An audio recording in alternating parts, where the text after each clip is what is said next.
কাচের গ্লাসের সাথে আল্লাহ রাসূল নারীদেরকে তুলনা দিয়েছেন।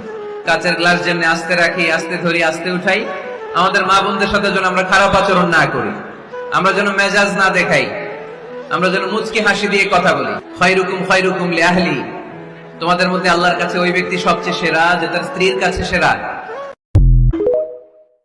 অহংকার করে হেঁটো না, মানুষের অহংকার সাজে না, অহংকার সাজে একজনের। তিনি কে? অহংকার কার চাদর?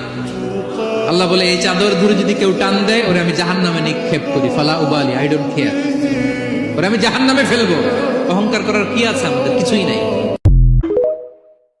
নারীদের হৃদয় কিন্তু খুব কোমল, নারীদেরকে আপনি সহজে খুশি করতে পারবেন, খুব সহজে। বিশ্বনবী তাদেরকে বলেছেন রিফকাম বিল কাওয়ারিদ, নারীদের সাথে কোমল আচরণ করো।